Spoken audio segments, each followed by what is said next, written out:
This is a movie review to Under the Boardwalk, which came out in 2023. The three main actors are Keke Palmer, Michael Cera, and Bobby Cannavale. I didn't watch any trailers, only saw a clip on Insta that there is a deaf character talking in sign language and knew, yep, I'm gonna watch this.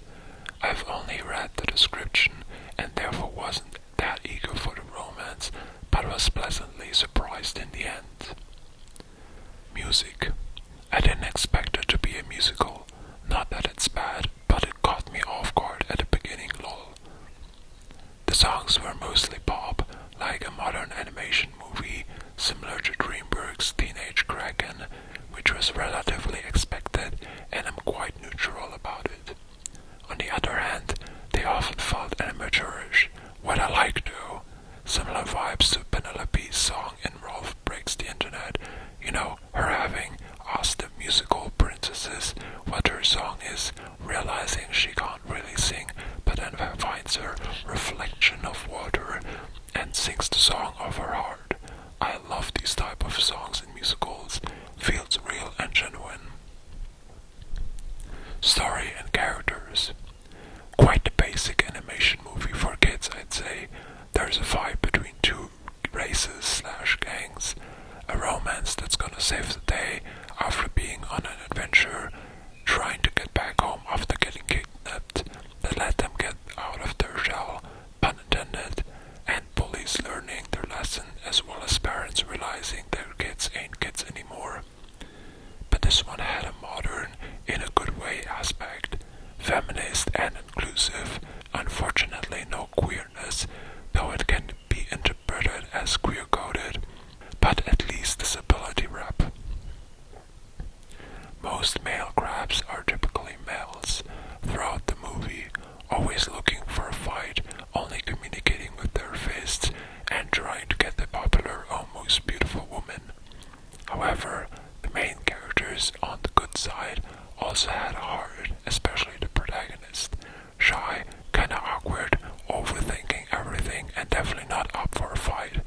Fell in love at first sight or first sound, but makes sure to get to know her first before taking any further steps. And the main supporting character realized that friendship is more important than a club fight.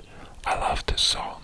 Perfectly showed the struggle men, oppressed by the patriarchy, feel not knowing how to cope with their emotions other than with fists. He used that energy to pursue peace, and that was a beautiful message. I did tear up here and there, and the animation quality is amazing. Disabilities. Deaf. Ramona's sister Shelley is deaf and uses sign language. Ramona and her adoptive mother perfectly understand her and occasionally talk in SL as well. It only bothered me that Shelley mostly had to lip read because neither her sister nor her mother were eager about using sign language, and during an argument also made her go to her room, which is probably because she's too young for the convo, but it came off as if the producers didn't want to animate any more sign language than that. And then there was one moment where Shelley was about to explain the truth, but was constantly talked over. It made me furious. Why didn't she yell? Is she non-talking? But I hope non-deaf watchers will see this and get just as angry to see how extremely frustrating it is when you get caught off word, especially when you communicate differently than the norm.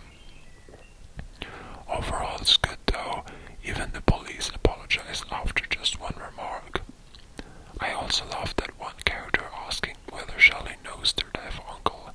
It's a meme that gays off here, made me chuckle to hear it. Does this happen in the deaf community too, or was that a reference to the gay meme? Amputation. Armin's uncle has one arm/claw, as he lost the other in a fight, which he later explains. One of the antagonists also loses a limb around the second half, and it's not treated any differently, similar to How to Train Your Dragon, which is cool.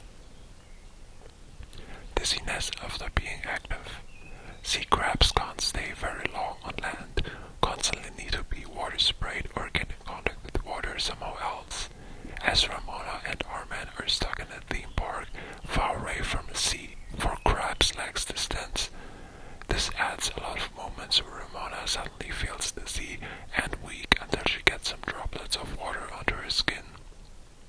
Scores. Acting from 1 to 5, I'd give it a 4. Script from 1 to 5, I'd give it a 3. Cinematography from 1 to 5, I'd give it a 4. Soundtrack from 1 to 5, I'd give it a 4. Originality from 1 to 5, I'd give it a 3. And the final grade is B. Or 4 stars.